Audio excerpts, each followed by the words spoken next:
people of this country and we're under attack. They banning us, they cancel us for speaking the facts. If you man enough, come stand with us, take USA back.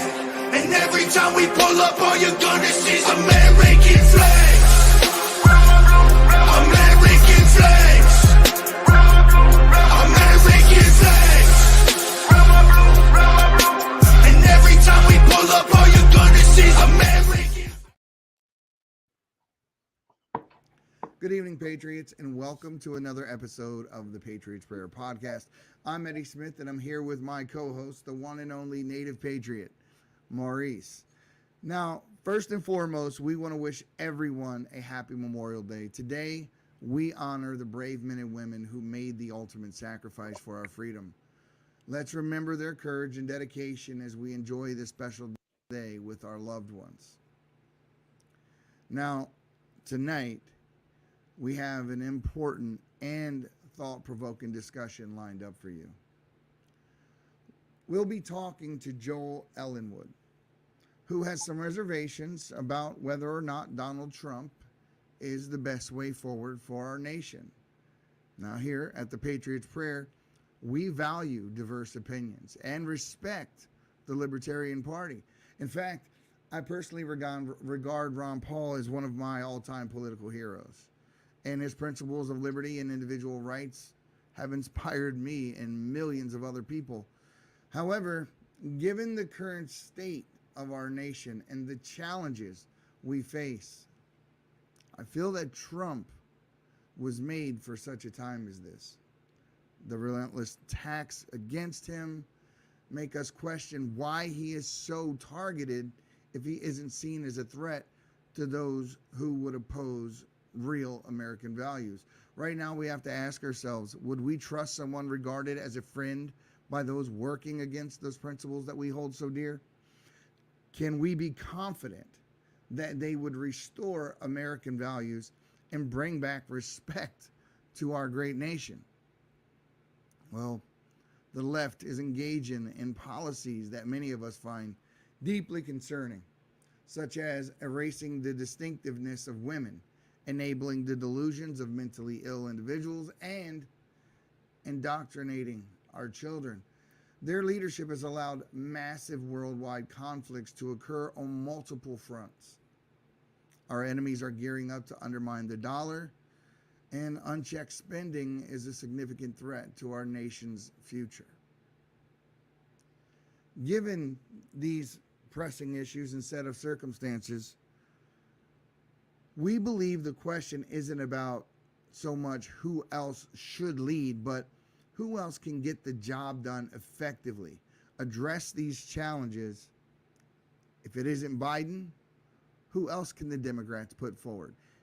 It can't be RFK, given his controversial stance on climate crimes, his stance on reparations, and many other left-wing stances. We look forward to exploring these topics in more depth with Joel, and we're eager to hear his perspectives. So sit tight, Patriots, and welcome to the Patriots Prayer Podcast. Without further ado, let's bring up Maurice and our special guest, Joel Ellenwood. And once again, happy Memorial Day, Patriots. Welcome to the Patriots Prayer Podcast. There it is. Welcome, everybody, to this Monday morning, beautiful day, Memorial Day. I know for me in particular, it has felt a little weird because I feel like I finally disconnected from the internet for a while. Haven't really been on Twitter very much and spent a lot of time with my family this weekend, which was a lot of fun, and got a lot of things done around the house. So I want to give you guys a little introduction here to Joel as well. He has been a longtime follower, or I guess it would be a mutual following between me and him. And we've had, I guess, disagreements, not bad disagreements, but there's many things that we don't really see eye to eye with, but he's always been very cordial and respectable. And so I wanted to bring him on this podcast and see just in real time what his opinions are, what he expects to see in the future of America, and who can represent it realistically. And I mean, I wanted to get this discussion out there because right now it sure seems like if we don't fall behind Trump, then we're going to be screwed. But I mean, I could be wrong. So, Joel, how are you? What's going on, man? I appreciate you. I appreciate all our engagements on X, and even if we don't agree with everything, that's fine. There's a lot of overlap, I'm sure. So I'm looking forward to discussing it with you. Yeah, and that's one thing that I've actually really enjoyed about the conversations that we have had over X is that there's kind of a mutual understanding that we are patriots of this country, and that we actually agree on a lot more than what we disagree on.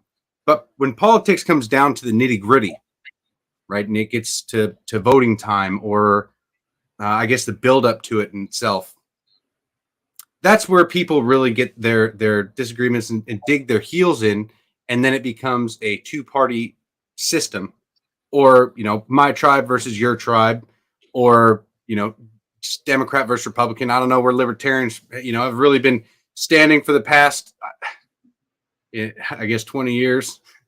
I've always rooted for them because I believe that there's a lot of good things coming out of the Libertarian Party, but then it's like for some reason, I mean, what?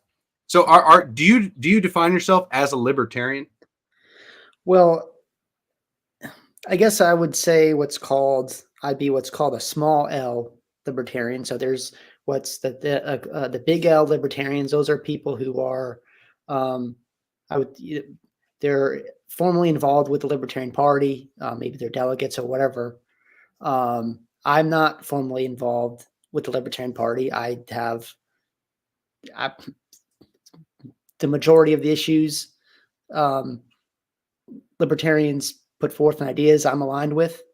But I'm just not interested in, like you said earlier, with when election time comes around and the politics kind of intensifies and people dig their heels in, it gets more tribal.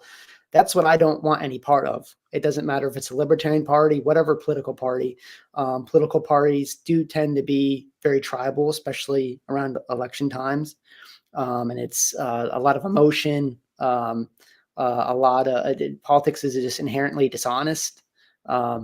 So I don't want to get involved in the inter-party politics, fighting and backstabbing and any of this stuff. I don't care about any of that.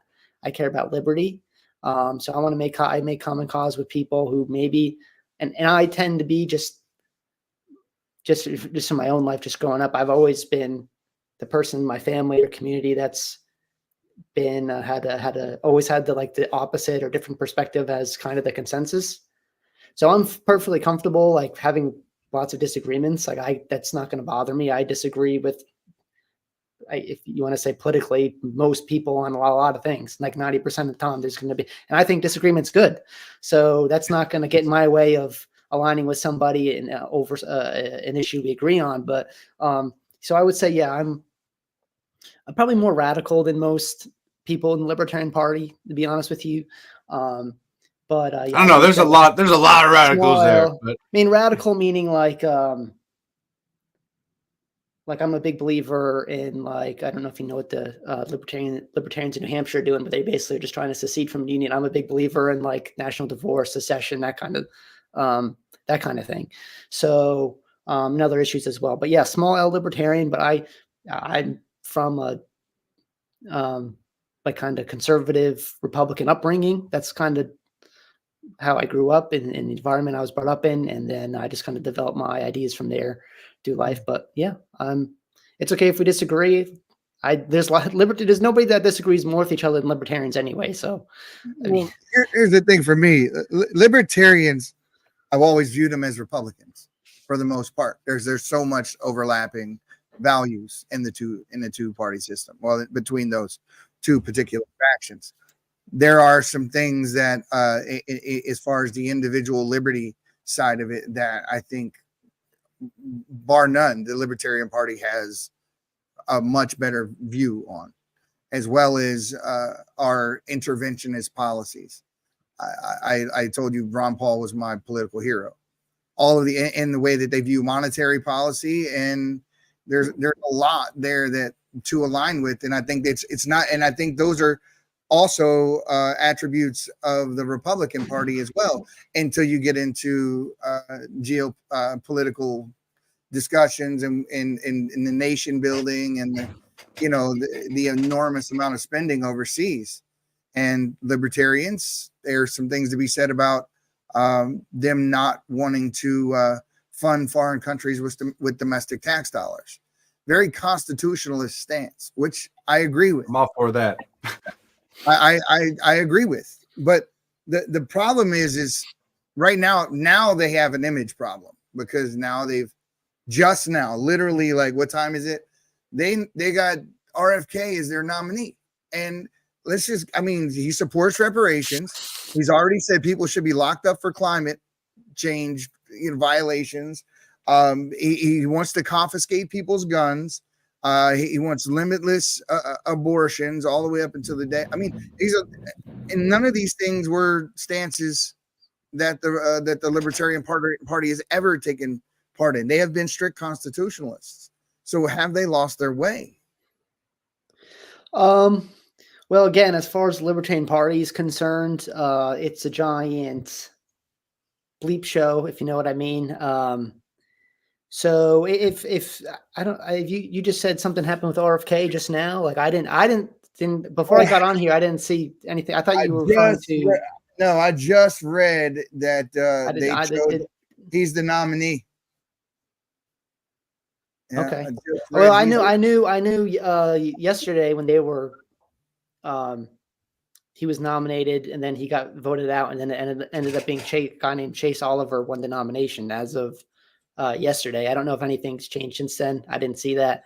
No, you're right. So what I was looking at was him saying that he was running for the nomination, and Chase Oliver was the one who actually ended up as being the nominee. Okay, all right.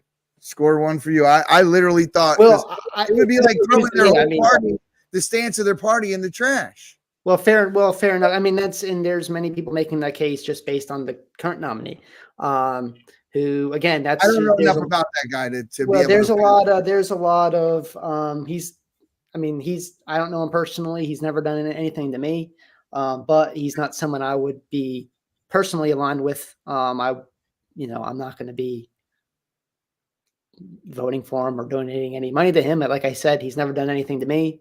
But he's not somebody again that's not that I'm would be aligned with on most things.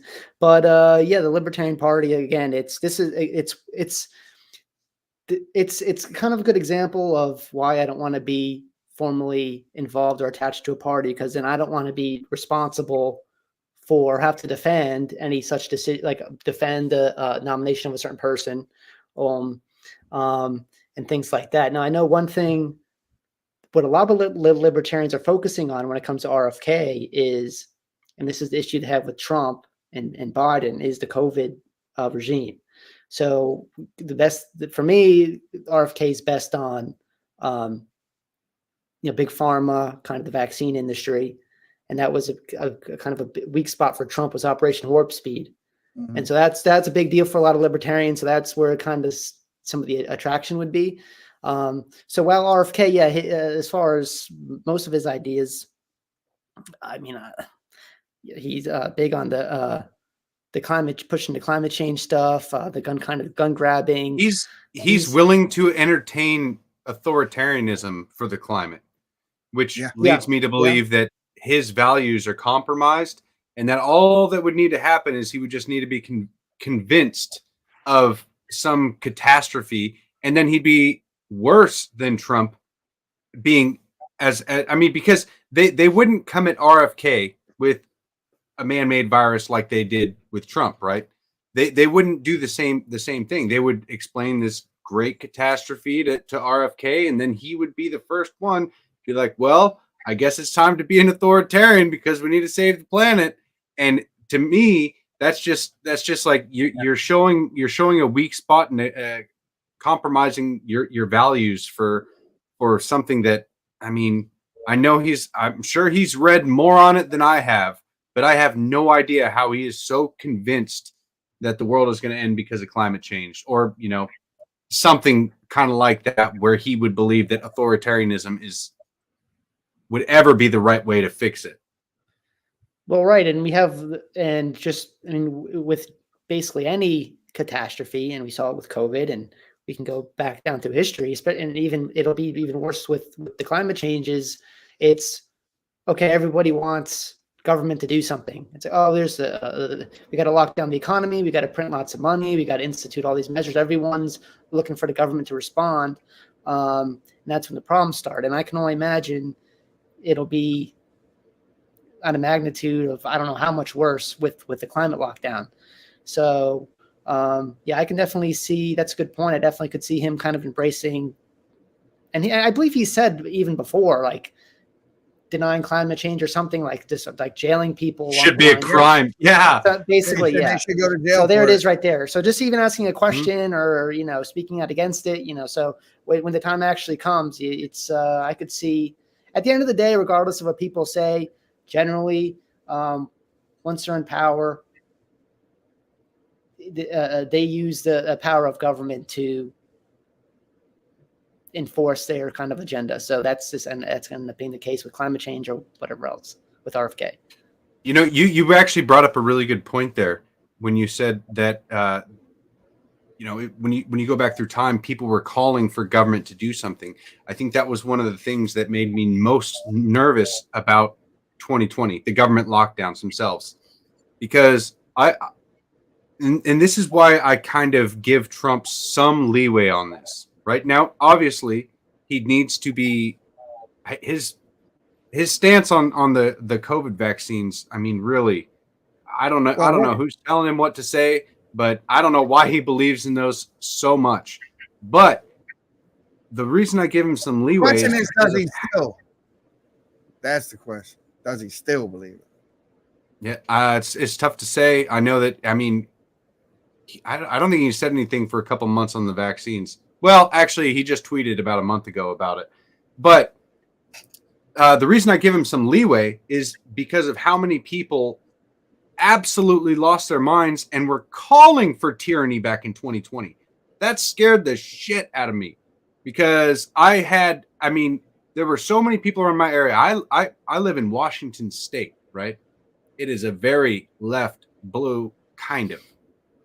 I mean, you get outside the cities and people are more so. Like my upbringing, I was raised with conservative values, but my parents voted Democrat for some reason until a while ago, and then they were like, "Wait a minute, these people are lying to me." but it was conservative values. They believed in marriage. That's just the way it was. But so you kind of get out of the cities and you kind of realize that there's a lot more like-minded patriots out here. But back in 2020. I mean, there were people that were reporting you and like were eager to report you. And so I kind of saw Trump as like, I saw Trump as like managing the damage, just because of how many people opposed him and were calling for literal tyranny on their fellow citizens. So I don't know if it was more the governors of each individual state's fault or if it was the media. I mean, there was a bunch of stuff, but how do you kind of navigate that predicament that Trump, was at fault for, or do you believe Trump was at fault, or he could have handled it better? What do you think, Joel? Well, that's one of the big, for me, issues with Trump is his COVID response just in general. Now, I know a lot of the Trump defenders will say he got bad advice, and it was an election year, so he could, he's just trying to listen to the people around him, like Dr. Fauci and stuff, and to handle the situation. And but I don't know, it's kind of hard for me to give him a pass, especially on the vaccine stuff, because even now, if you want to say, okay, he got, initially he was lied to and stuff, okay, I can hear that argument. But at a certain point, years later, even as recently as a few months ago, he's still defending the vaccines. And I think Candace Owens asked him about it. I don't know when that interview was, and he's still defending it. And at a certain point, for me, I just want to see some sort of acknowledgement that Yeah, we got this one wrong. Like now, yes, he did not force it and mandate it. Okay, he did not. That's a good thing. But he did say it was safe and effective. He said it was like a modern day miracle. He said he's the father of the vaccine. He put his name all over it. Now I'm sure he thought it was perfectly safe. Clearly, he got bad information. But for me, right now, there's no excuse to at least say, "Hey, we really screwed this thing up with the vaccine." And then the other thing is, as far as the lockdowns go, yeah, the 15 days or so to spread kept dragging on and on. He was the one that kind of got started. If you remember when they really ramped up those unemployment benefits and people were starting to make more money to stay home than to work. That was President Trump instituted that. The CARES Act, that was the couple $1 trillion spending bill, and a massive spending bills. And Thomas Massie was the only person in all of Congress to stand up to this and say, this is a disaster. We cannot do this. This is going to result in inflation, and this is going to be a train wreck for Americans. And Trump went after him and tried to get him thrown out of Congress. So, I mean, his COVID response, maybe I can hear the argument that early on, yes, nobody knew what's going on. He got maybe bad advice, but as the evidence started to come out, there really didn't seem to be, especially in the vaccine, there didn't really seem to be any acknowledgement. He put his name all over it, so maybe he just had to ride or die with the vaccine. But just having no acknowledgement or kind of just saying, yeah, we messed up on this one. To me, that's kind of a big problem when it comes to President Trump. And that's just kind of maybe his hubris. He's not going to apologize. That's the kind of guy he is. He's never going to say. I mean, I agree. I would, most people would at this point who have ever watched me and know how much of a Trumper I am, and I am. I don't think there's anything wrong with what you just said, but like I said to Maurice before we started the episode, it mattered. Then I give him an excuse for then, because I do believe, I know he was lied to. The information they gave him wasn't complete. They were circumventing his authority every way they knew how. Fauci was working with the CIA. There's a lot that we know now that we didn't know then. My question, I just knowing his personality, I think he will answer it honestly on the opposite side of a one election. Well, I would definitely love to see if when President Trump gets reelected and he comes in and he rounds up Dr. Fauci and Dr. Birx and all those people, and they have have a fair trial, right? And then they're delivered sweet justice. Then I'll give Trump all the props in the world for that. Now, one thing I would have liked to see, now at a certain point, I when they loosened up, some of the governors still locked down, but I still would have liked to see some of the governors enact some kind of nullification. Thomas Jefferson talked a lot about nullification. And then, and DeSantis did a lot of this is like, no, we're not going to lock down. We're not going to have mass mandates. I don't care what the federal government says or the NIH or whoever says. What's best for the people of my state. People are going to go about their lives. We're going to have to learn how to live with this. That's so right. The best COVID response was out of Florida, and his Surgeon General, whoever, was really good on the vaccine, providing actually good sound evidence for that. People keep saying Trump learned his lesson from the first time around, and if he really has learned his lesson, then that means people like Dr. Fauci need to be in prison. People like Dr. Birx need to be in prison. All these people responsible need to be rounded up and given a quick and fair trial and delivered justice. No argument for me. Retribution is what he's calling for, and it's righteous as well, because he's not calling for revenge. He's calling for retribution, which is a justified response to the tyranny. Ivan Raiklin's calling for a department of retribution specifically in response to some of the things that have took place with Trump, with Crossfire Hurricane, with the Russiagate situation, spying on his campaign, this COVID deal with the NIH and Eco Health Alliance. There's a lot there. The 20 shell companies, and the list goes. I mean, it's a big list of things that were, Pence was standing right beside him, and yet his Pence too. He can run. Yeah, Pence a major snake. You can't major snake, dude. Screw that guy. The fly knew. His chief of staff was the wife of the FBI agent that worked with Peter Strzok that went in and blindsided Flynn in the beginning and got him fired and set him up to lie. They'll use the Logan Act against him and that sort of thing. And that was coming from inside the Trump cabinet. It was coming from Pence. I mean, and his own son-in-law is arguably stabbed him in the back too, which is why you don't see what's his name? Oh my goodness. What's his son-in-law? Yeah, Jared Kushner. You don't see Jared Kushner on the campaign. Yeah. I will say before we jump ahead to that, I wanted to kind of give you my perspective on 2020 and Trump in general, right? Now, if politics has been a series of games, right? I mean, you're aware of all the, Crossfire Hurricane and everything that they did to Trump to try and stop him. Trump was winning, right? Win after win after win, as far as proving the entire Russiagate wrong and showing the world that, in fact, he is not colluding with Russia and that what they were saying was all a joke.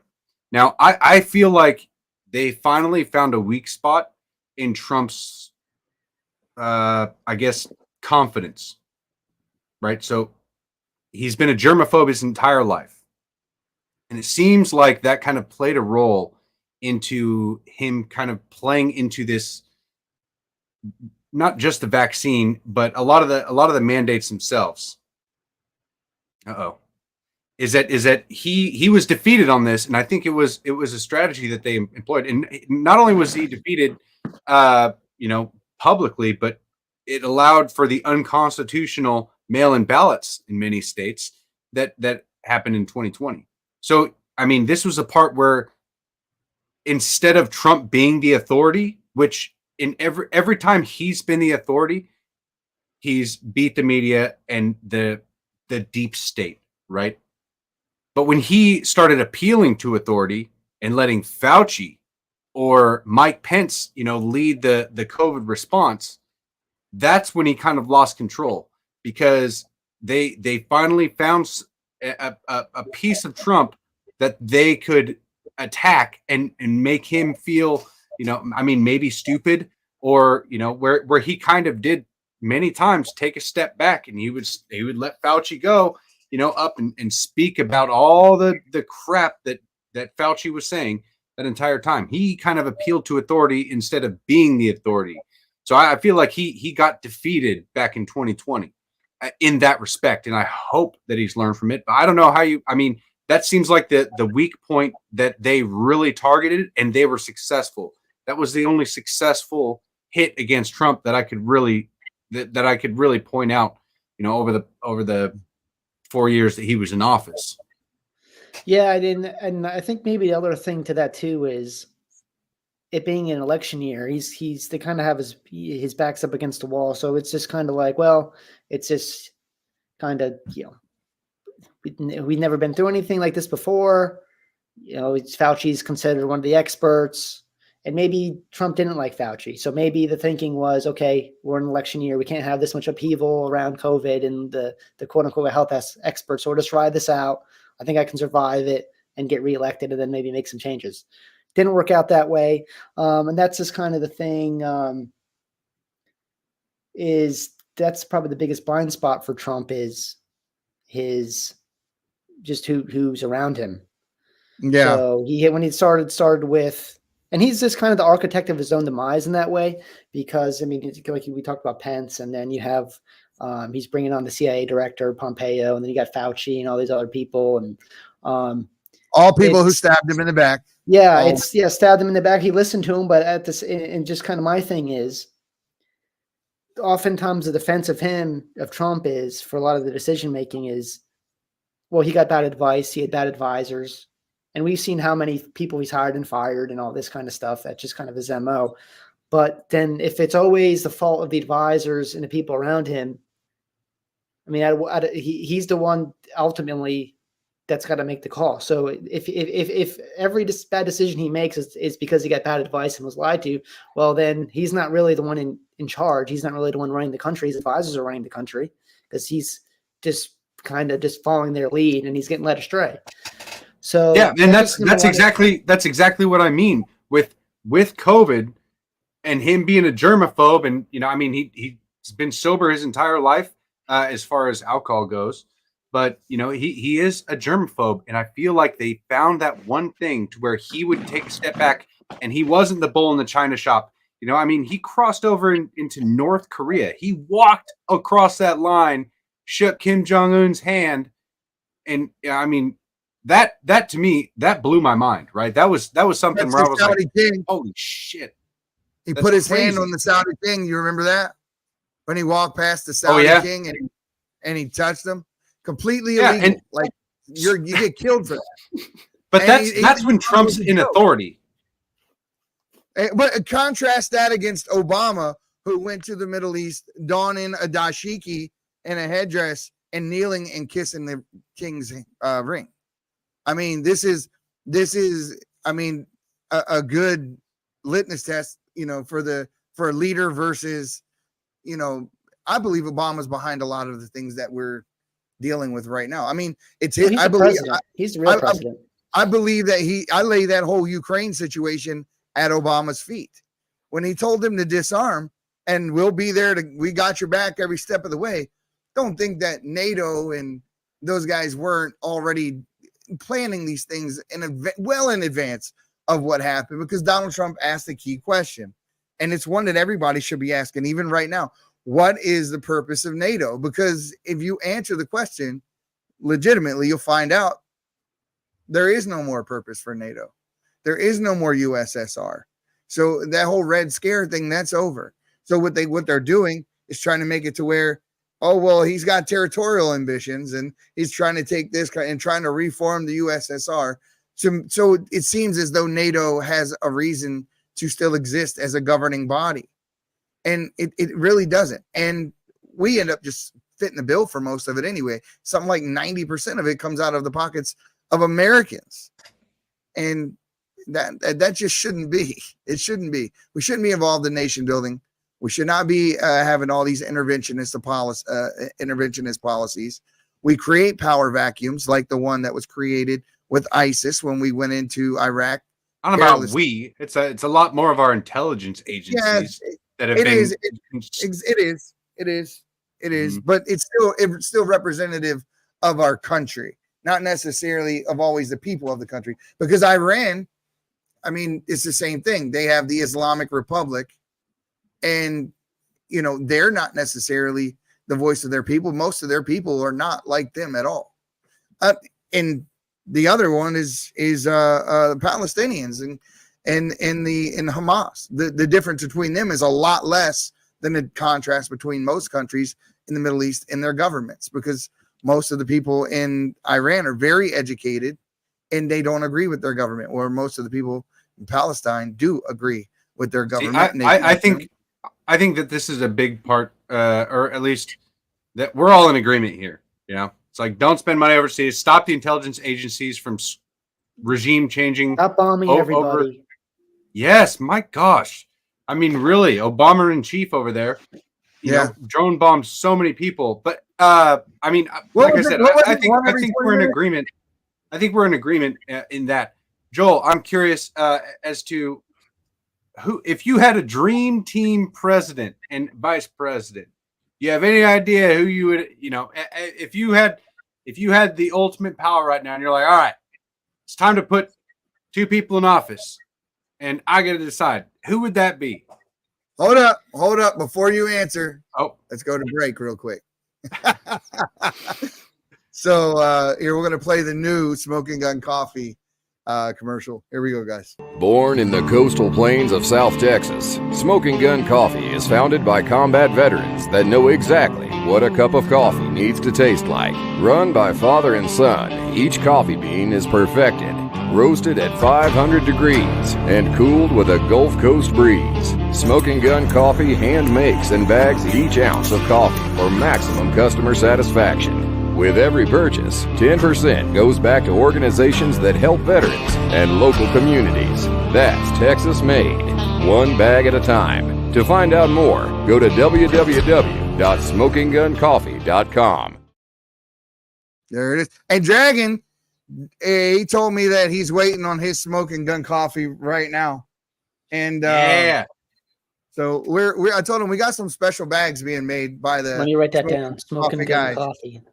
Yeah, so they're gonna create a coffee bag with our logo on it and our links on it. We got to That's make sure. I've already got a couple. I've got, if I can reach it. Huh? Oh, there it is. Oh, I like it. Nice. Yeah. And my late rooster has got one as well. So Do they make it in like the pods, little Sure. pods you put in there? K-cups. K cups. Yeah.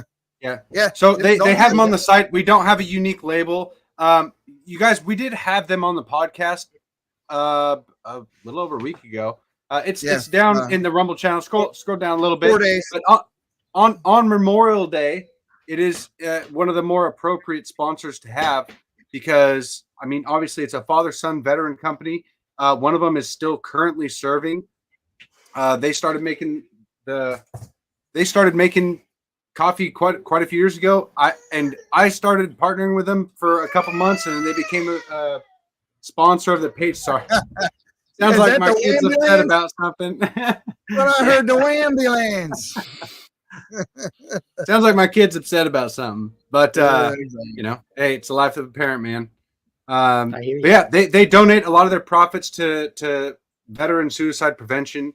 They partnered with I can't remember the name right now, but they have partnered to help build homes for homeless vets. I mean, there couldn't be a more appropriate sponsor than somebody like Smoking Gun Coffee. If you go to their website, you can find it at patriotprayer.com, and you'll have a big list of all our sponsors there. Yeah, but use discount code Native Patriot, one word. I changed it though. So like if it. you go to our site, I modified our site a bit. So there's just one link called sponsors, and it has the discount code in front of every link. It's super easy. Easy enough.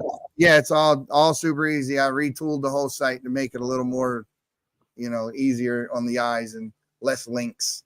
I like it. So before we went on break, he asked you who your political dream team was.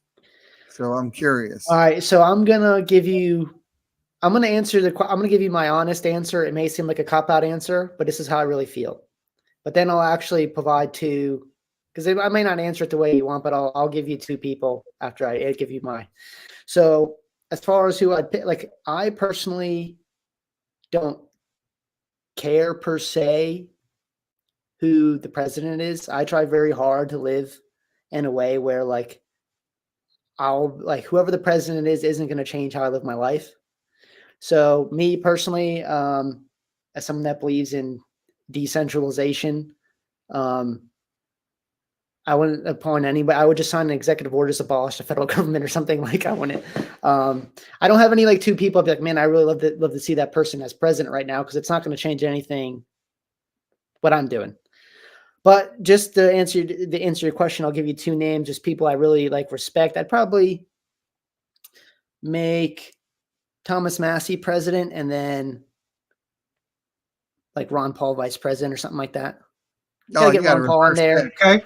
Ron Paul. Ron Paul's just like, I don't know if he'd want to do it. He's just he'd be like, I'll just like take it easy, be vice president, or you can flip it. If Ron Paul, he ran for president and he the most popular. We had our chance to have Ron Paul, so maybe I'd make Ron Paul president, Massey vice president. Yeah, we can flip it. And Ron Paul got screwed over. Yeah, I don't know anyone else who ever sold out Madison Square Gardens to give a political speech. Not even Trump. Yeah. I've never seen anyone do that. He was getting his limo was getting chased. Like, he's like a damn rock star, dude. He was everywhere he went. He had the most enthusiastic supporters. Everyone who just wanted to know the Constitution or about monetary policy. I'd still watch his debates. They're massive. Back, it's amazing. There's one clip I just posted a few days ago of this. I think it's from the 80s. And he's taken on Robert Downey Jr. Yeah, he's Downey Jr. They're all that's right in the midst of the war on drugs and stuff. And then they're all that was before. And he's waited, and now of course just as like everything time passes, and Ron Paul was right again. Well, that was right. That was before Jerry Springer, right? Because that show, I remember that show, Morton Downey Jr. Right. And the reason that guy was taken off air was because he beat himself up and tried to say white supremacists did it. And he painted the swastika on his face in the mirror. And so he drew it backwards. Wow. And he got caught and they ended up getting exposed and they took his show off air. And He was an early victim of the cancel culture. They got him kind of first, huh? He canceled himself. He beat himself. That was a Juicy Smollett. Yeah, he's like the white supremacist version of Jussie Smollett. Yeah, for real. That's wild. Yeah, but he was like around the time of like what's the guy that tried to tell where our troops were in the Middle East when he went over? Oh man, he just got thrown off of Fox News. Oh, Geraldo. Oh yeah, Geraldo. Oh yeah, Geraldo had a talk show back then too. Who was it? Who was it with Geraldo? And wasn't he in front of some safe, right? There was some big story.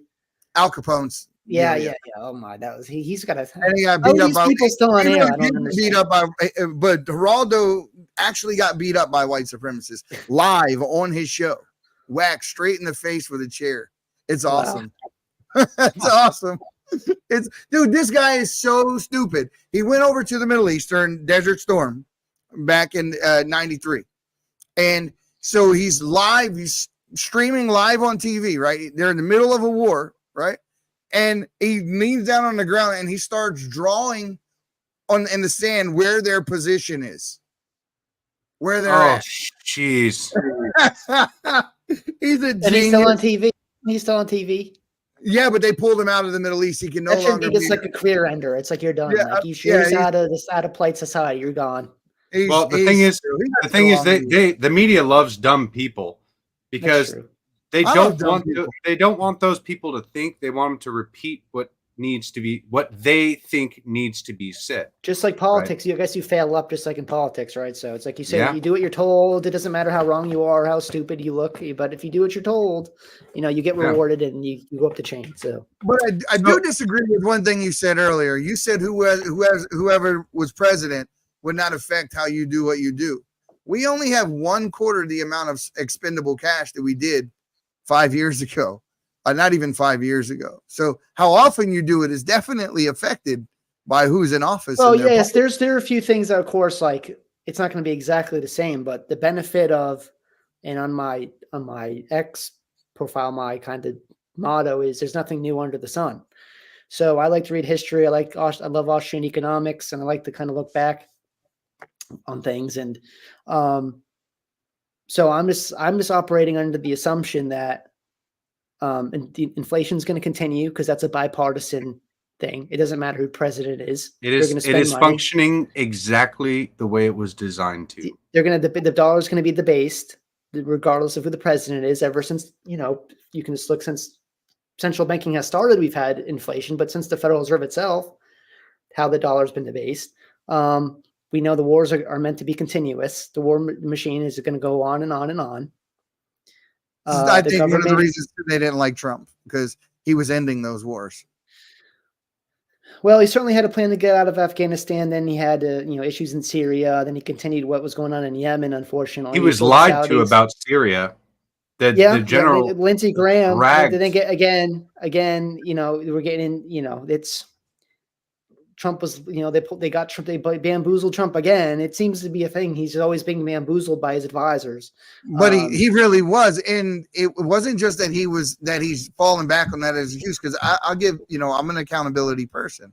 But when you realize just by looking at the things that are happening to him right now, when he was in there and he wasn't a part of their club, that little club that they have that crosses party lines for sure. We all know that a lot of these people are doing backdoor deals. I mean, hell, the FTX deal with the cryptocurrency had 13 people on the Republican side that were taking kickbacks from the company and several on the Democratic side. So it wasn't just one party. And most of those people were the ones that didn't vote to have Jim Jordan become Speaker of the House. 13 of the 22 who voted against him all were people who received kickbacks like Scalise. So we know there's a uniparty, but look at what's happening to Trump right now. Charges being bootstrapped to other charges that didn't exist before to create new ones. Oh, hang on, before we jump up over to that, I would like to kind of bring up a cultural argument that would be, I guess, more pro-Trump, because in many ways there is nothing new under the sun, right? It seems like the design of the currency has been functioning exactly how it was supposed to, and that eventually that the US dollar will be replaced by something. I mean, I don't know exactly what it is. They contend the CBDC, but in the culture side of it, and you had originally said that you try to live as if whoever wins the presidency won't affect your life. But the problem that I see with that is that the media had lost their minds. The riots were getting out of control. And if you lived in a place like Seattle, right, there were domestic terrorists that took over 6 blocks of Seattle. It was called the Chaz or Chop Zone back in 2020. And they called it the Capitol Hill Autonomous Zone, but then they had to change it because it was like they were declaring autonomy, right? And so they changed it to the Capitol Hill Occupied Protest, so the Chop Zone. It was a joke, but many people were killed there. Many people were raped there. So, and I when the riots were going on, because we had over 100 straight days of riots all around the country. I remember my buddy who was not into politics at all. And he called me up one day and was like, hey, there's riots like right near my house. He's like, can I borrow a gun? I was like, no, that's a felony. I've been telling you to get a gun for years. And now you're finally, now you're realizing that, oh my gosh, the world's dangerous. Yes, it is. But I see culturally, I think people had exposed themselves, or they were almost forced to expose themselves under Trump because he wasn't part of that uniparty club. He was the antithesis.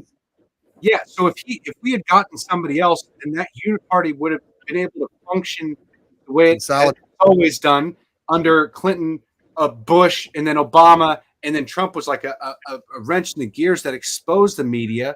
And I mean, I think that was a really good thing, that the media came out exposing themselves, that the radical leftists who cannot, I don't want to say they can't think for themselves, but who tend to just follow orders regardless of whether or not the narrative contradicts itself, right? These people were all exposed and open because Trump was elected. So I think that culturally, it was a good thing that Trump was elected, and it did. I would contend that it you can try to live your life based with, trying to figure out whoever the president's going to be, I'm going to live my life the same way. But there were many places where people didn't have any fight in politics at all, and just so happened to be, in the middle of a BLM riot or something like that. Look at Kyle right now. He didn't have a position. He was there helping people. He was there as a capacity as an EMT. Thank God he brought his gun, and he was in a position where he had to use it.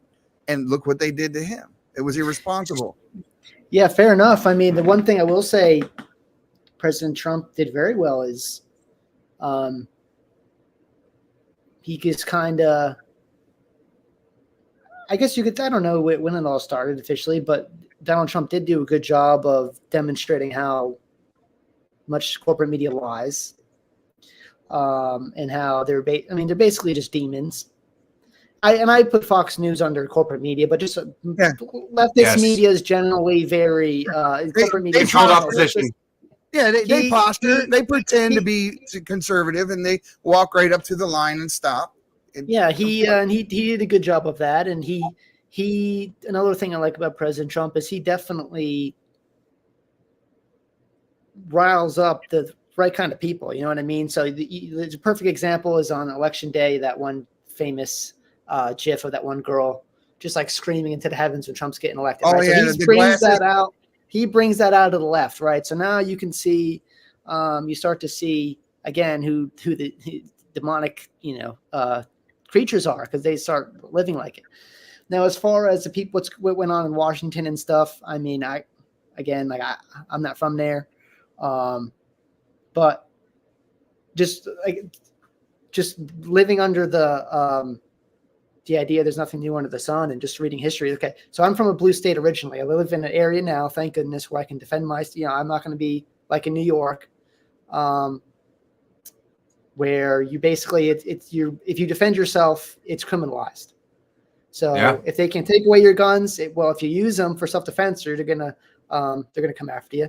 Thankfully now I live in a place where that's not the case. I can defend myself. So I'm probably not going to be experiencing too much riots here. That's one of the reasons why I moved here, for that kind of thing. But yeah, I mean, I will say, like, I would probably prefer to see, I wouldn't be upset if President Trump was reelected again. Like, I have no reason to assume he's not going to print more money, or that the surveillance state's going to not get any bigger, because it always has. I have no reason to believe the war is not going to continue. I have no reason. And of course, he's going to be getting attacked relentlessly from the left.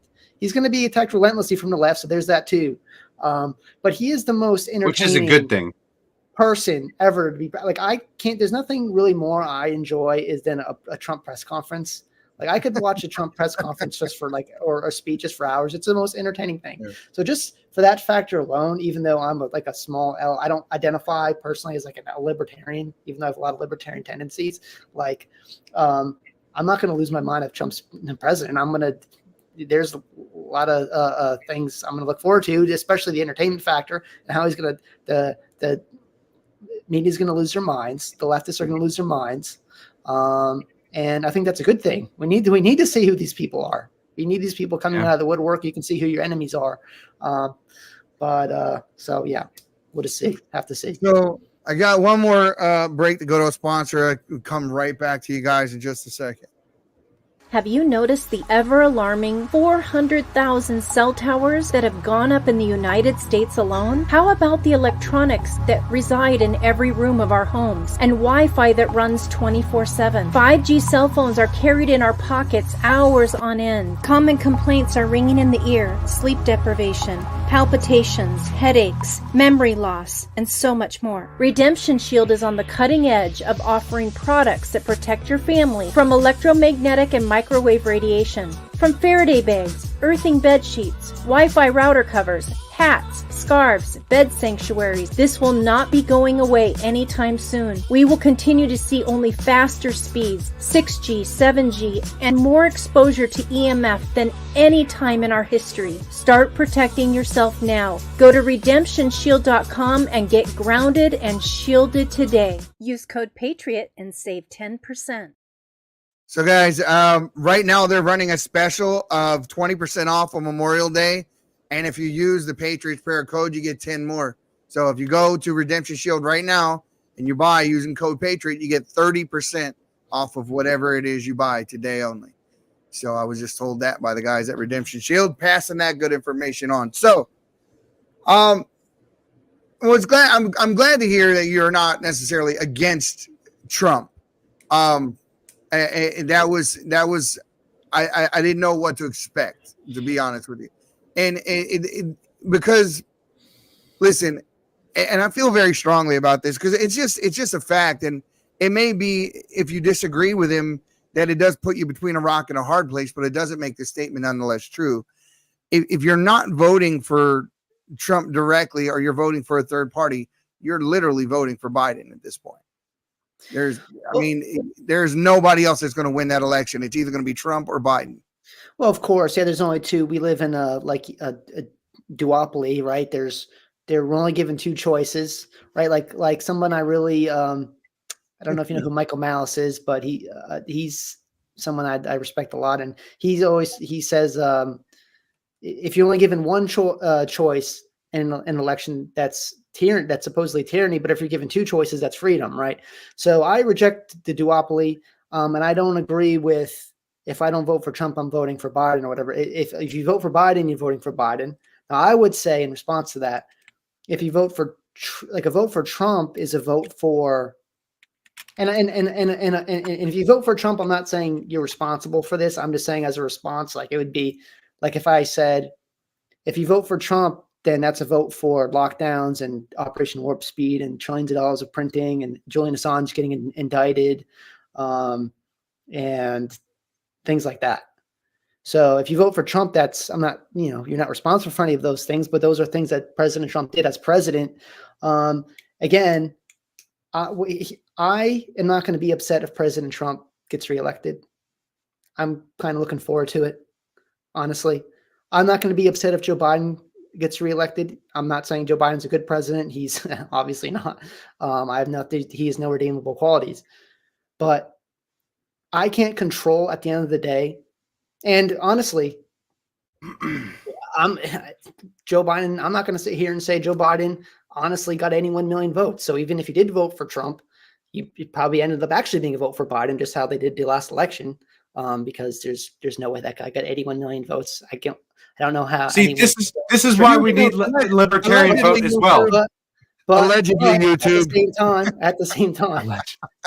So the point is, I cannot control who's going to be president of the United States. Like they said in the USSR, it doesn't matter who votes; it matters who counts the votes.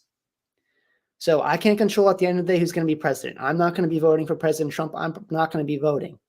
But I can. Now we got to get you to vote for Trump. But here's the thing. That goes into another thing in my philosophy about like voting with money, like and how I see a lot of people voting for conservative issues, but they spend their money in ways that would contradict their vote. Anyway, that's a whole other can of worms. Mm-hmm. I can only control myself, right? So what can I do, right? So I try to support as much as possible, like good local candidates. Okay. I try to live my life in a way again where it's like, okay, I know the dollar's gonna continue to be the base. Things are gonna get more expensive. Okay, in the future, what can I do about that now? Okay, I can live beneath my means. I can invest in the things that are gonna have value in the future, hard assets. So that's what I'm thinking about. I can't control who's going to get elected. It could be president. I hope, I'd be happy to see President Trump. It would be the most hilarious thing in the world. It would make every day more enjoyable for sure, especially if he goes back on X. X would be so much better with Trump back. I agree. I agree with that. Day, he posts on X every now and again, but I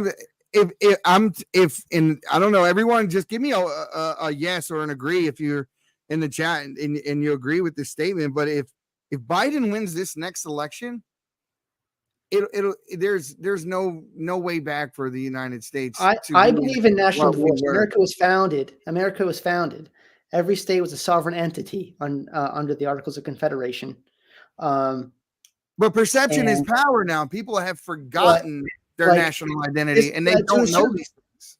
Yeah, to a certain point. I mean, see, I don't know. I think this is our disagreement right here.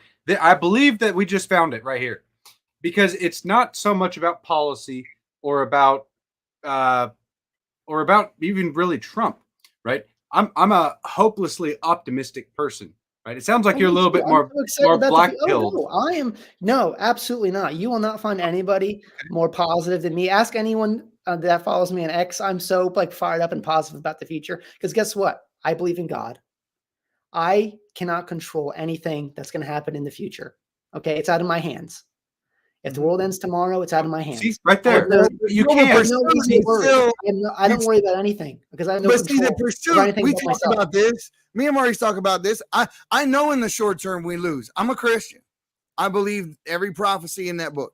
So I know in the short term it's a losing fight. But you still fight. It always goes on. It's the nobility of actually going through the process and standing up to these people, regardless of win or lose. It's the same thing like when you're being bullied in school. Eventually, you should have to just make that bully whoop your ass, whether you win or lose the fight, and then make them do it again the next day, and do it again the next day, and you just don't stop. And so I do believe we can affect change. I absolutely believe as individuals, we can affect change. That's why the left loves to play identity politics, because they take away everybody's individuality and then they're easier to control. You're white, you're black, you're Asian, you're Mexican, you're whatever you are. And that's how they control people. I like you. I would split the parties like this. I would split the Democrats into the socialist Marxist side and then the more progressive, middle of the road Democrats. And then I would do the establishment Republicans, and then you would have, to the right of those guys are the more constitutionalist types. But the Democrats are all in lockstep. If you're a Democrat, then you have to be in lockstep with all the radicals. Today, yes. And look, we just talked about RFK. He is absolutely 100% a Democrat. There's nothing about this guy that's not a Democrat. And yet he's still not radical enough for his party. He doesn't want to belong to the DSA, but he does want to take guns. He wants abortion all the way up until the day of the actual birth, but he doesn't like the vaccine. He's just not in lockstep enough for these guys to be considered. And not to mention the fact that Joe Biden, the DNC is absolutely up his patootie because they're not allowing anyone else on the ballot. Hell, he lost. Did you know Joe Biden lost the election in America Samoa? That somebody that no one ever even heard of won the Democratic election in America Samoa. I forget the guy's name, but he beat Joe Biden because they allowed him on the ticket there. But everyone who wanted to challenge Joe Biden right now, they were not allowed to be on the ticket. Yeah, they were thrown up. Well, no, the DNC is very rigged. But I would agree. The fight never doesn't mean you never stop fighting. Now, what I would say, you said you weren't going to vote. That to me is not fighting. Again, the reason why I'm not voting is because I have this video pinned on my X profile. So go watch it. And it starts at 2020 and it goes all the way back. It's like a 1.5-minute video. It goes all the way back to the 60s. And it's every election they're saying it's the most important election of our lifetime. Most important election of our lifetime. Most important election of our lifetime. I saw that on your profile. And trust me, I get the repetitive and the cyclical nature of the statement of always being this is but here's the thing. We got guys in the girls' locker room. We got kids being indoctrinated. This one is literally that for real. Now they may have numbed us up to that because of how many times they said this before to make us numb. But if we lose this next election, a revolution is the only way back. Here's how I see how it's going to happen. Just because I'm not voting, right, doesn't mean I'm not fighting or anything else. What needs to happen is how you stop this is how Thomas Jefferson. First of all, the toothpaste is out of the tube. Okay, you can't put the toothpaste out of the tube with the trans stuff. Trump didn't just have a fundraiser for trans people at Mar-a-Lago or something. He did a lot for the trans movement when he was okay. So it's already out in society. This is why that doesn't mean that you can't back up the values. Hold on, let him finish. It starts at the local level, right? So it starts with your family, it starts with your church, it starts with your local community. I believe, if anything, I'm going to participate in is local politics. I'll go vote for a good person running for governor or something like that. Because how you stop this is if we're relying on one person to get in there and just change everything, we've already lost because if anything, we know we all agree on that. We know the whole system's going to be with Trump. It starts at a local level. What you need is nullification from a state level. Local politics matters to the degree they're going to refuse to go along with what the federal government's pushing. We're not going to do the trans stuff. We're not going to enforce this. We're not going to enforce that. We're going to get rid of the Department of Education. We're going to let parents decide how to educate their kids. That. It all starts at a local level. And you just say no, right? You just refuse to go along. And with COVID, they kept after a while, they kept trying to act like there was new variants coming out and push stuff through and scare. And people just didn't have enough. They said, we're not doing this anymore. So if people just refuse to comply and just say, I'm not doing that. Then that's how you're going to fight back. Not just hoping, okay, President Trump gets in and maybe he'll start arresting people. To me, there hasn't been if every election, like you saw in that video, is the most important in history, right? So they've said that every election. So clearly there's something happening in between the elections, whereas we get to the next election and America is somehow in a worse place than it was last time because, if we don't vote for me, America's screwed. Okay, we get to the next election. If you don't vote for me, America's screwed. So things keep getting worse and worse and worse, and we keep getting told the only solution is us one singular person that can Well, save us. And I understand that. can't, I reject that. I understand the premise of your statement, but right now we are on the brink of no less than 3 probabilities that would cause World War III. Our inflation is through the roof. We're being invaded at our southern border. Our kids are being indoctrinated and medically just Horrible. crazy. Yeah. It's nasty. And now the tongue is being legislated. We have several states that have laws that allow people to take your child against your will, knowledge, that disagree with your values and enforce their values on your child without your say so. When you combine all of those things together, the attack on the family, the attack on women, the blatant lies and the things that have gone on with the Justice Department and targeting your political opponents, we're acting like a police state right now. We're surveilling our citizens using Section 702 so often and so much. Joe Biden just visited with his son, one of the people involved in his son's case, one of the witnesses in the gun case. So, I mean, how many times they've lied? How many times now are we seeing people say, hey, there's no evidence? You're seeing these people for who they really are, and they're not even lying about it anymore. They're doing it right out in the open where everyone can see it. They're demons. Joe, I think I don't want to share a country with demons. I think you're about 99% spot on, Joel, as far as like national divorce, what you want to do to help affect change and seeing a national divorce. I mean, but you got to take a position. Do you want to share a country? Do you want to share so Donald Trump's going to come in and force all 50 states so you can't trans kids, you can't abort baby? Like, does it? Well, listen, that's like the whole idea California. Let California do their own thing. You just want to run your state into the ground and force everyone to have EVs and trans all the kids. I don't want to share a country with you. You're demonic. That you're not putting that toothpaste back in the tube. Or you could actually use that clause in our Constitution that allows you to suspend their ability to make their choices so you can root out these evil demons and put things back to the way it were prior to this stuff happening. Now, I know that sounds like a radical approach, but that's why those clauses are in the Constitution, for this reason. Well, Trump also brings because they say that politics is downstream from culture, right?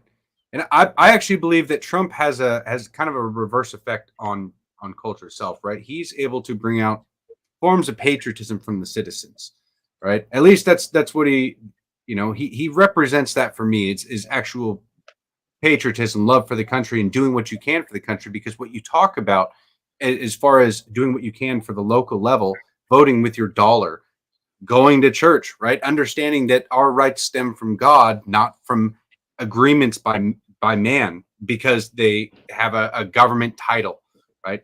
So the government title has to recognize our rights from God.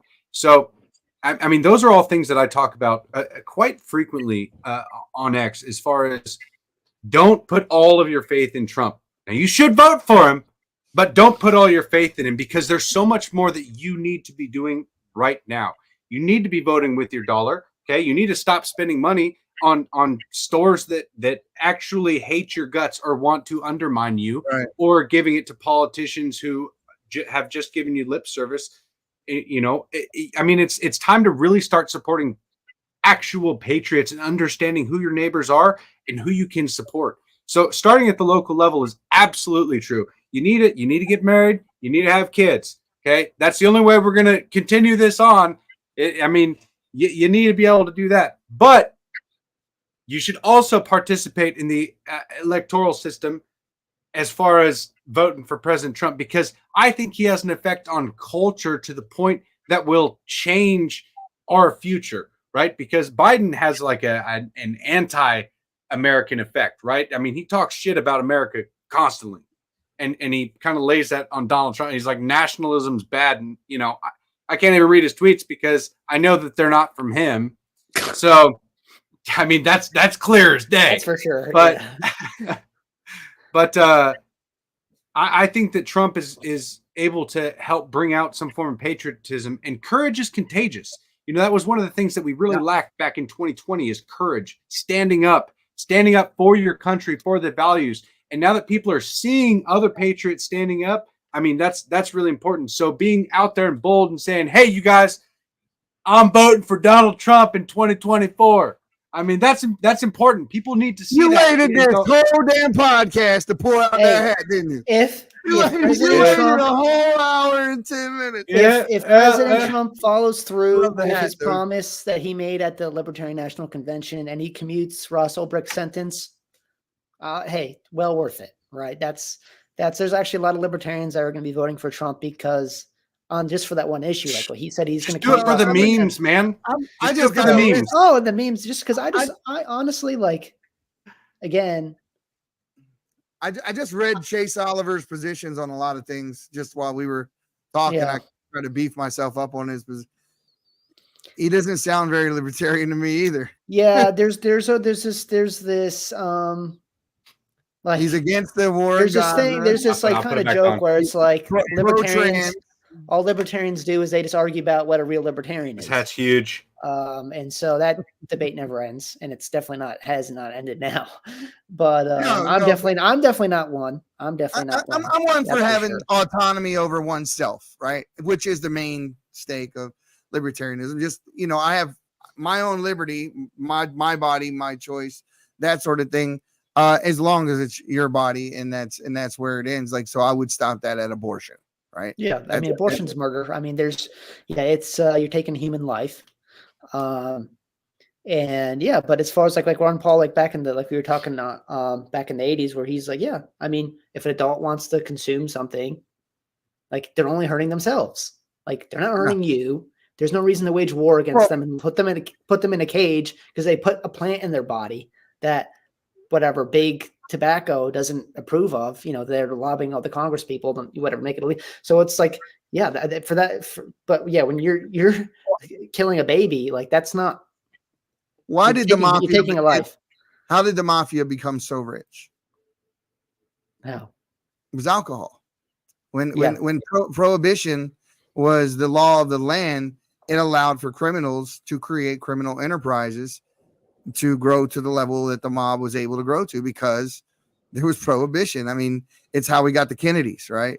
Joe Kennedy he ran alcohol.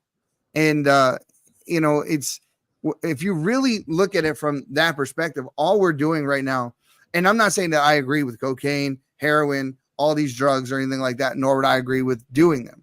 But I think that when we don't regulate an industry, all we do is turn it over to a criminal element. And we also make it to where it's not safe. I lived in Baltimore City. I've seen stray bullets hit people. I know how this works. And if you take away that opportunity for income from these people, what do you mean these people? And not to mention we have a private, prison system. So that's just add that on top of it. There's just all this incentive in the world to lock somebody up.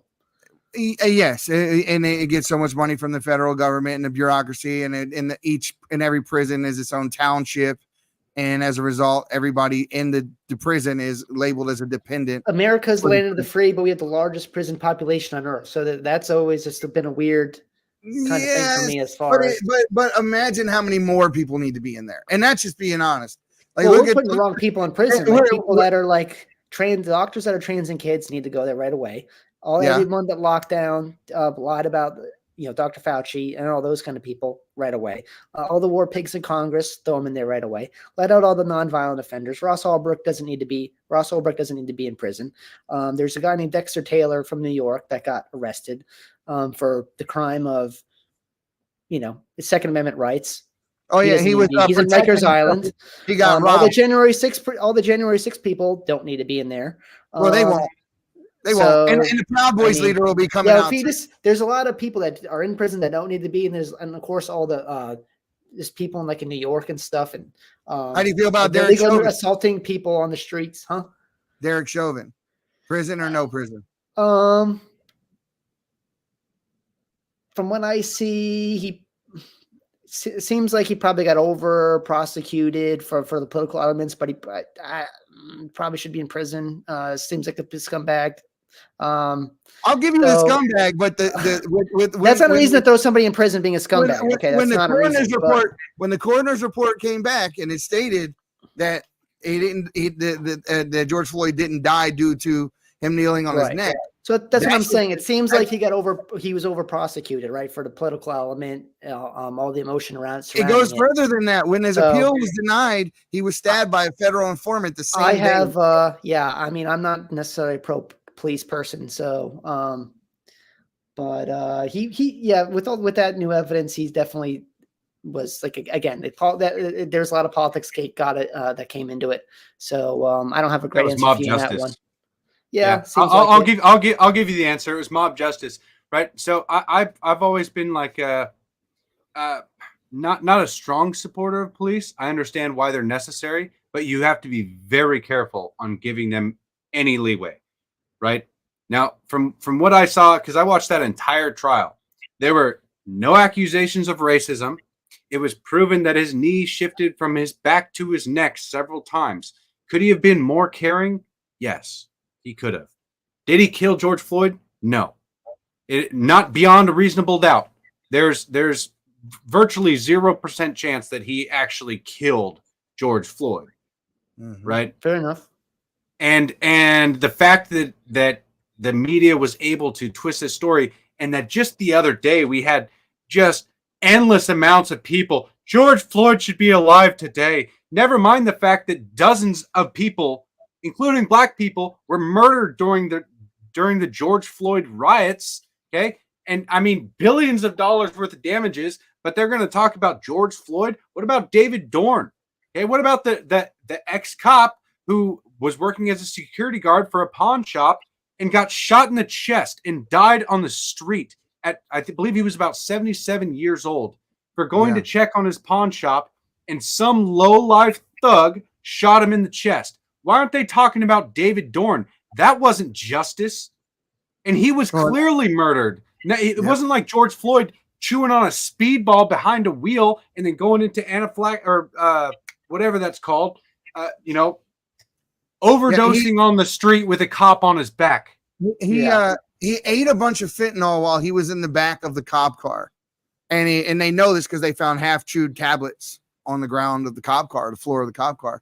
He asked, "Hey, can I get out and lay down?" The cops rolled the window down. Take it from somebody who's been in the back of a squad car. They do not let you back out of the squad car once you're in that son of a bitch. That's it. You're in it. So they rolled the window down. They let him out so he could lay down. They did all kinds of things that I have never had the privilege of. Never, ever. I remember one time I got arrested. I was younger. I'm just going to tell the story. I damn near almost pissed myself. And I told that cop, if you don't let me pull over and piss right now, I'm going to be pissing off the back of this damn cop car. He said, you'll be cleaning it up too. Oh, my. But here's the thing, though. Here's the thing. They treated this guy with kid gloves.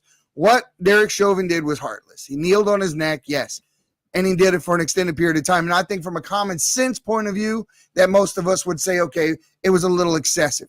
But it was actually in the training manual to do that. What he did was a move that was listed in the training manual. The only reason that man is in jail right now is because they are afraid of the people. The mob, they're afraid of the mob. They're so afraid of the people that when Jason Aldean made that song, Try That in a Small Town, they told him he was invoking violence. When did we become so scared of criminals? Yeah, well, it's kind of crazy. And just, I mean, that's what they're hoping for, is they can just threaten you with the mob coming after you, and then you'll just kind of back down and bend the knee and kind of, submit to. And that's why my loyalty is to Trump. That's exactly why, Joel, because the guy has gotten hit more times than Rocky, and he just gets back up, and he gets back up. And every time they levy something at him, he just volleys it right back over the court at him. Every single time. We'll get you to vote for him. I mean, here's kind of why I can't vote for President Trump. Okay. And again, I wouldn't be mad to see him be president. I'm not going to sit here and lose my mind if he becomes president. I'm gonna continue. Like, I'm gonna have the same demeanor whether Joe Biden becomes president or not. Because I hope if Joe Biden becomes president, we'll start getting towards national divorce, and states will start saying, "F this," like, we're out. Or we'll start saying more nullification. Like, here's what I want. I live in South Carolina. I want this governor of South Carolina to be so radically South Carolina first. Like, I'm only doing things in the interest of this state. I don't care what the federal government says. We're not going to enforce this. We're not going to enforce that. We're not going to go along with this agenda or that agenda. Same thing in Florida. Same thing in Texas. Greg Abbott should be rounding up the people crossing the border and either arresting them or sending them back out of the country. I'll agree. So radically pro Texas first. Because here's my thing here. And here's another reason why I can't take, I have a hard time just taking politics just seriously in general is for stuff like this. So Greg Abbott says what's happening at the southern border is an invasion. And it is an invasion. I'm not saying it's not an invasion. But he says it's an invasion. So what does he do? And supposedly these people are coming across the border because Democrats want to have more voters and they want to cheat in elections. And that's probably very, very true. I'm not arguing that. They are registering them. Right. So it's an invasion at the southern border. The Democrats are just trying to get in more people to vote for him. So what does Greg Abbott do? He takes those people and he buses them to blue cities. So if we're really being invaded, why is your response to an invasion is to help invaders move further into the country? That's not. I've said the same thing. That's not stop. It's just political rhetoric. It's all nonsense. It's almost like you want. These are games.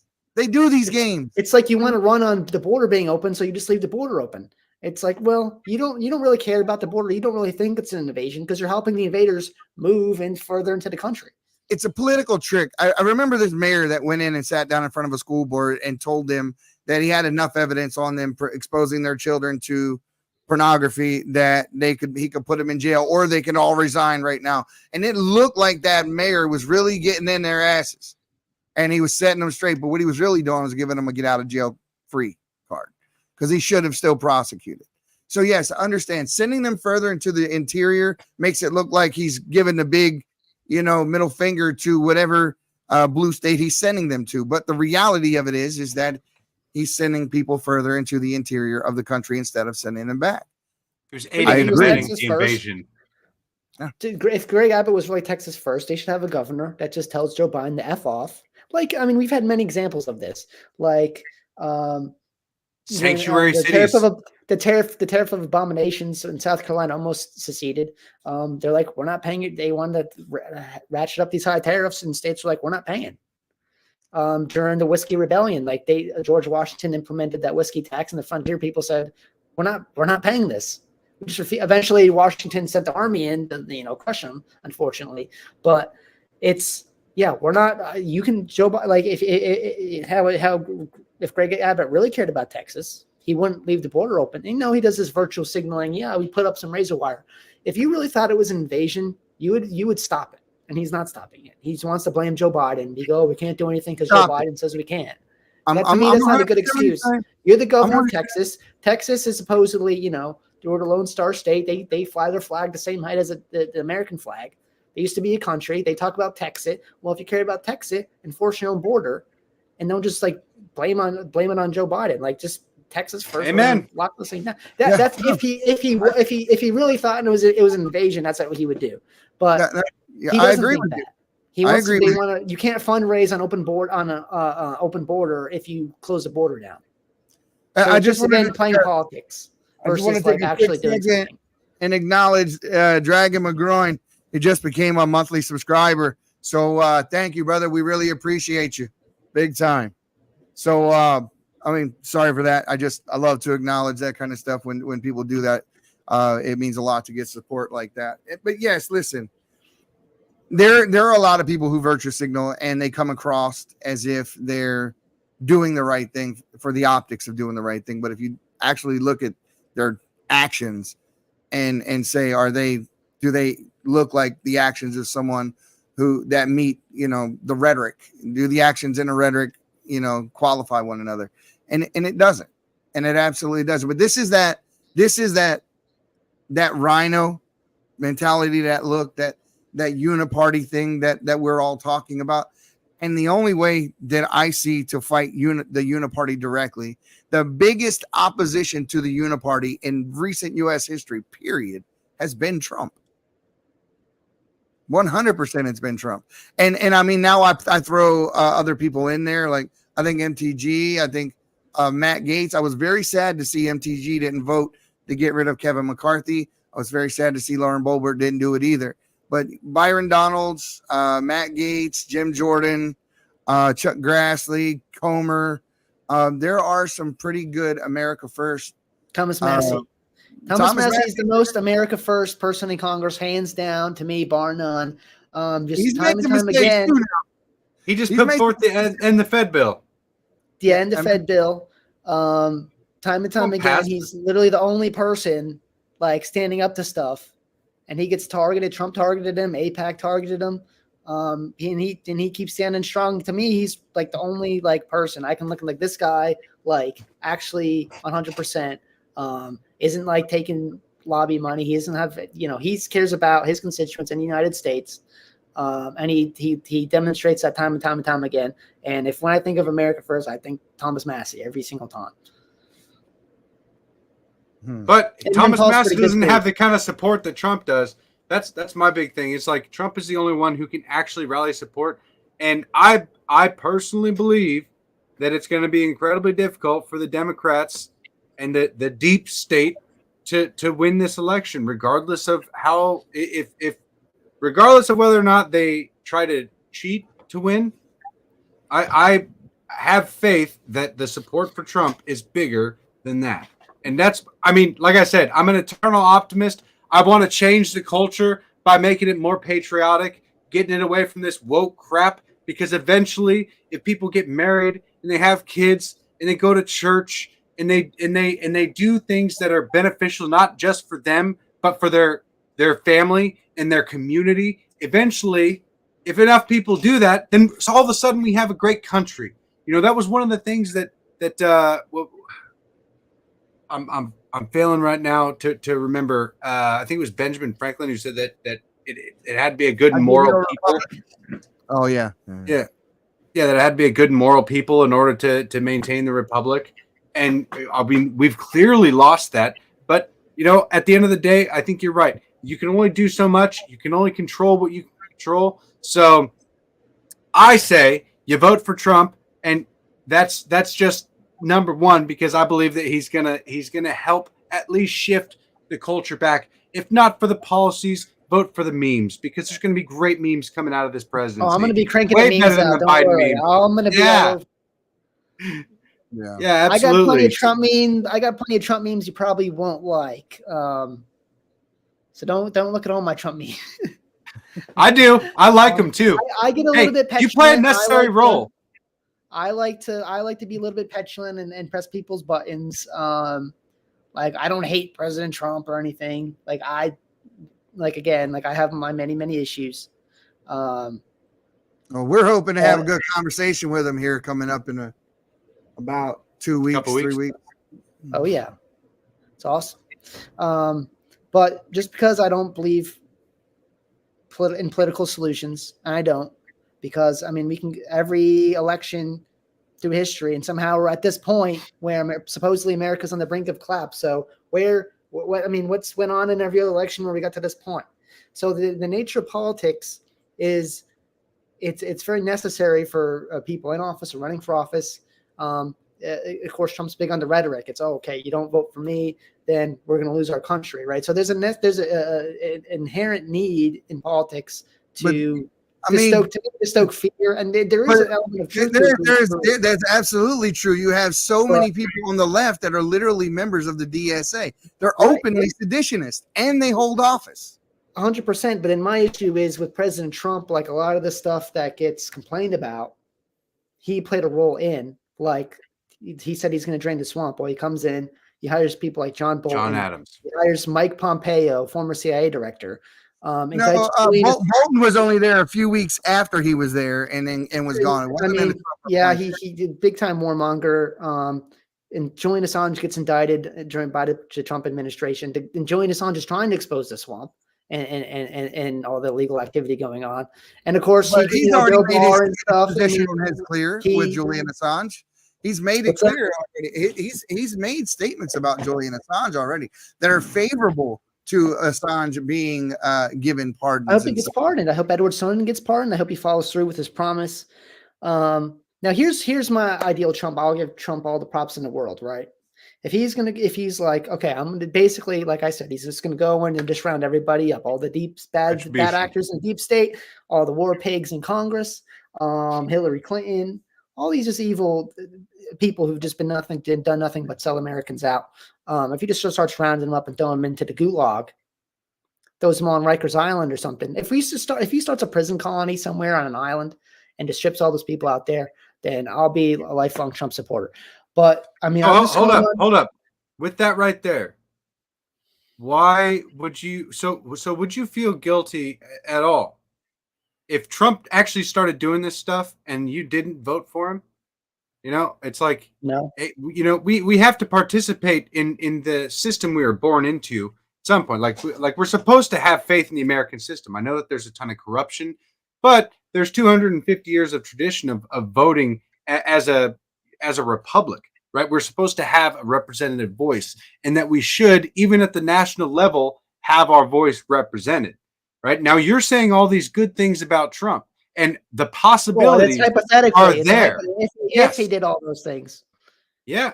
I don't see it happening. You don't see the President Trump that everyone else does that is so brazen and says exactly what he thinks and thinks what he says, and it'll be in his last term as president. There's nothing that they can do. You don't think that the buildup is just right for him to do exactly what you're talking about? It very well may be possible. But because I've had backdoor conversations with people like Ivan Raiklin, who's very close to Bannon and these other folks, and they're planning on doing something exactly like that. And even the Democrats are expecting it. Again, that's why you wouldn't vote for even the small chance of that happening. Like, even if it's just one vote, right? And if he does do that stuff, you could be like, hell yeah, I took part in that. I actually helped my, I mean, it's not like a huge thing that you did, but it definitely can be when there's 200 million people going up against each other to vote. I mean, so if my vote for Trump if I voted for Trump in 2024 and he did that, then I can say I took part in it because I voted.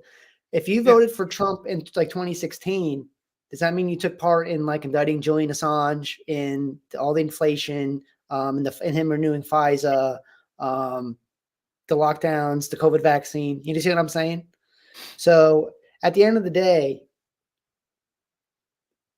But doing nothing is a position too. I can only go off of. It isn't doing nothing. I can only go off of Trump's track record. I can only go off Trump's track record, right? Where he says a lot of stuff.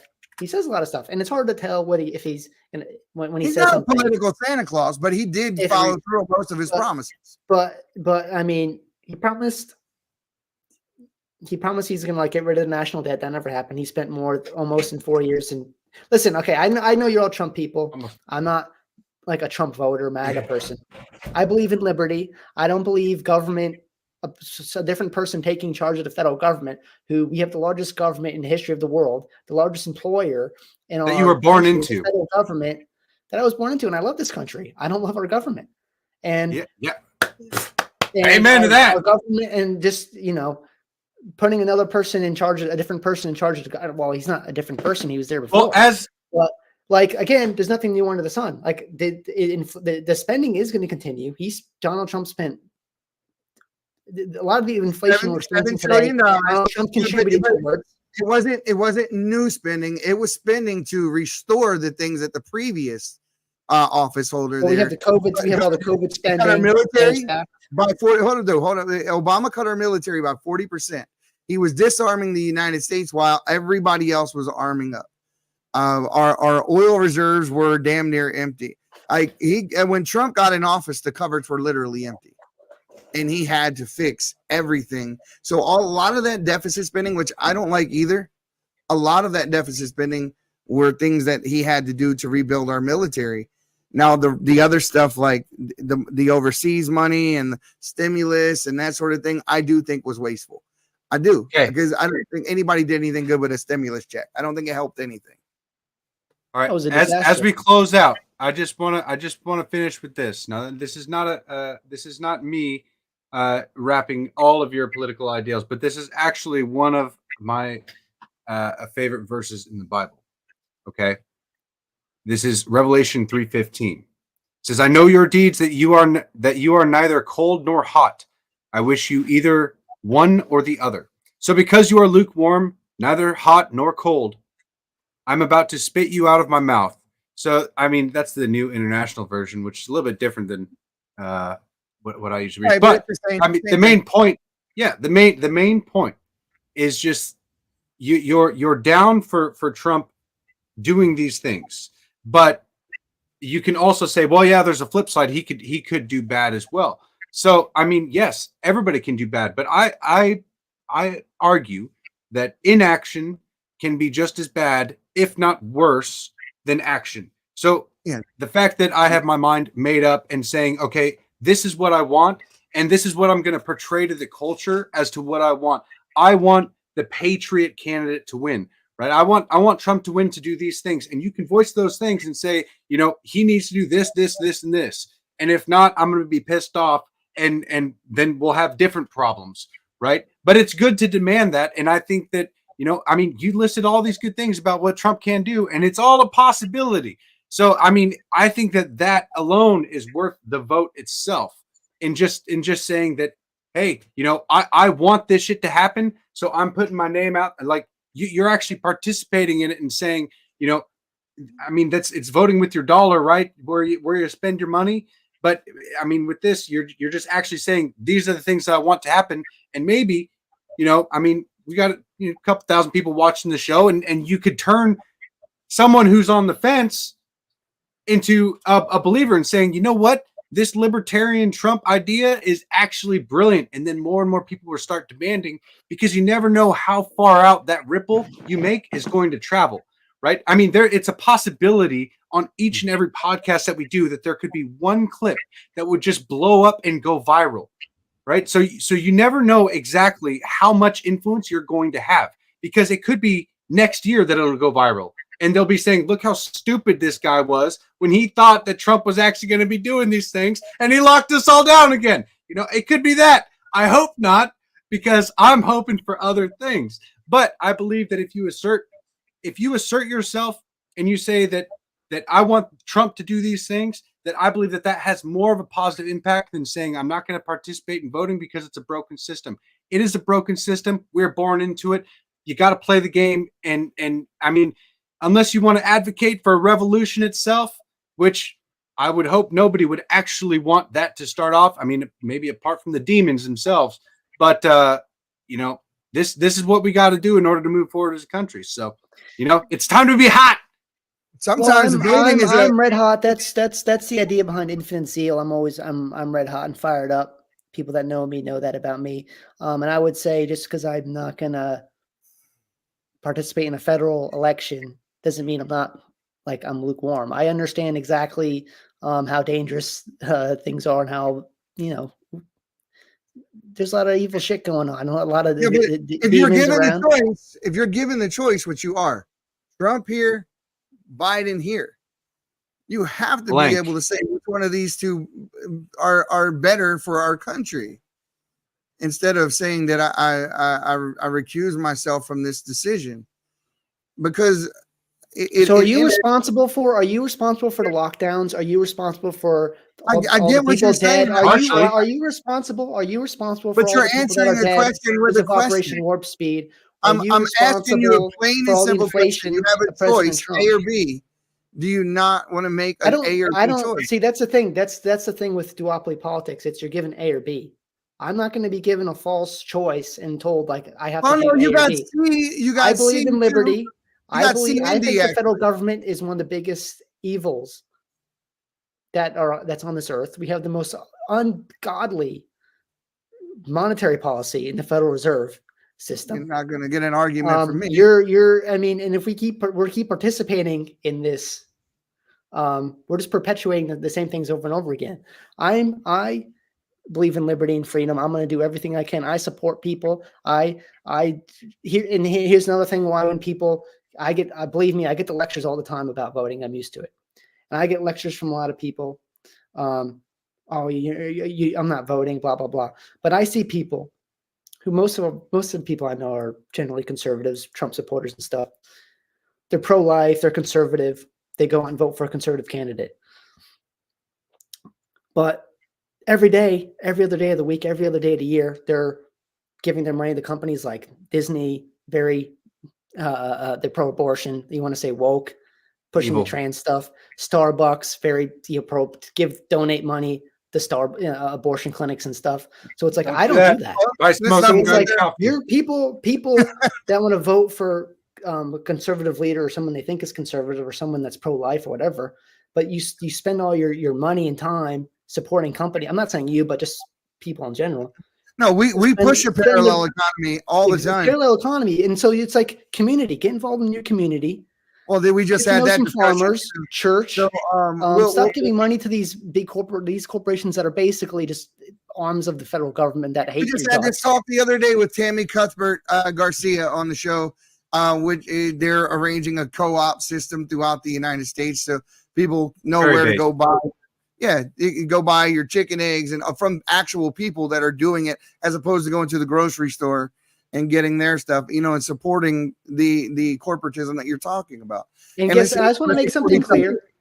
You're Trump supporters, and I know a lot of Trump supporters. A lot of people in my family are Trump supporters. Trump supporters, no enemy of mine. Donald Trump's not my enemy per se. The overall state and federal is my enemy.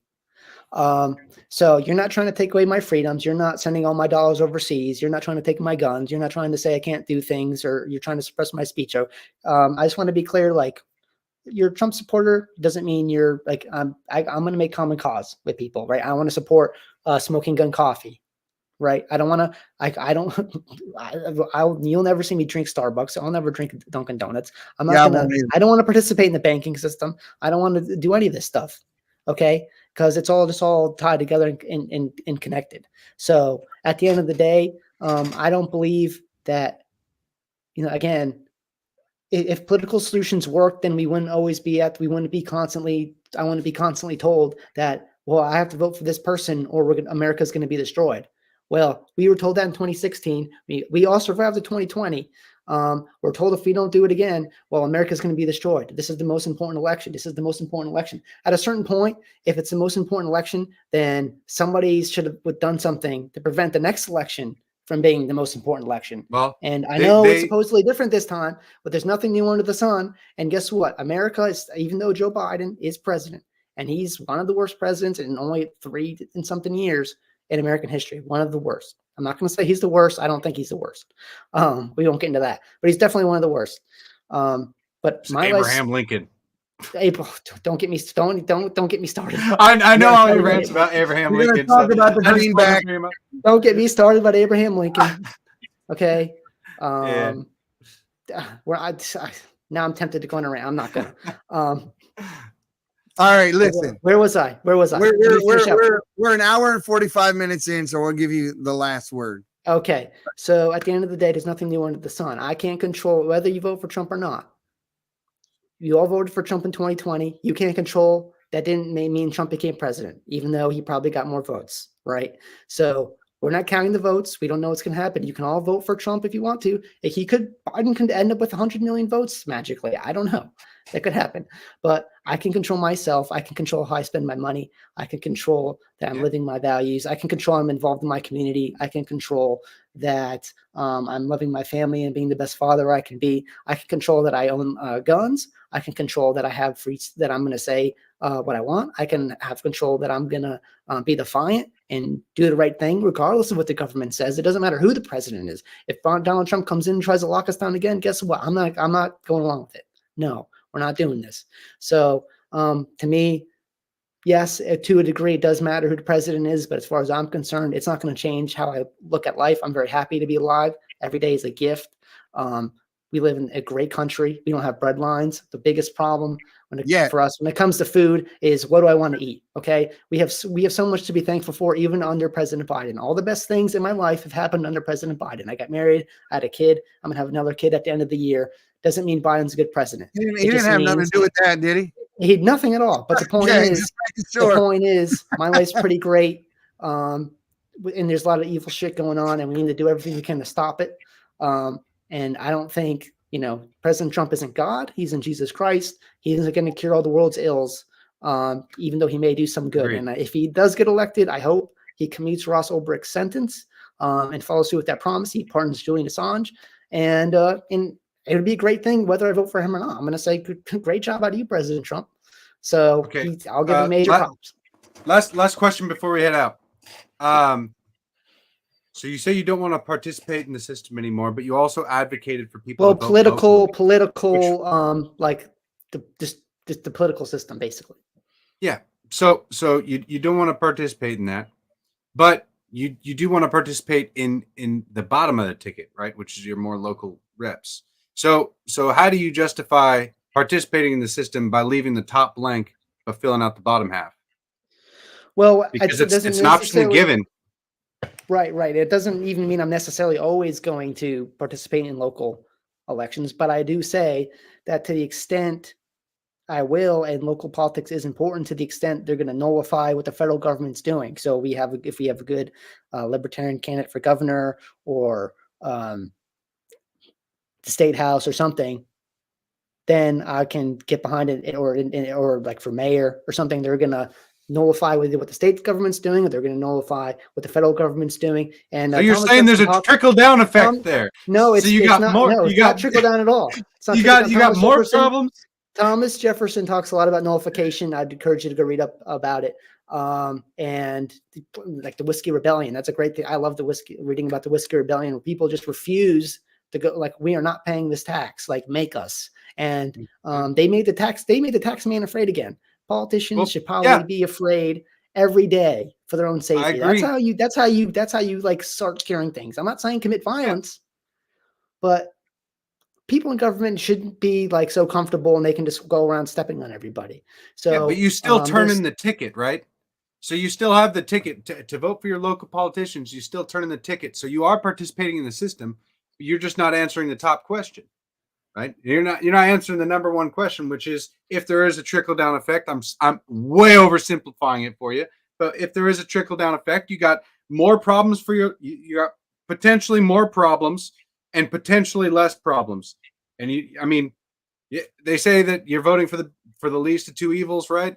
But I mean, in reality, when you're voting for your local politics, it has to take into account, okay, that there's going to be more pressure on this state to do this.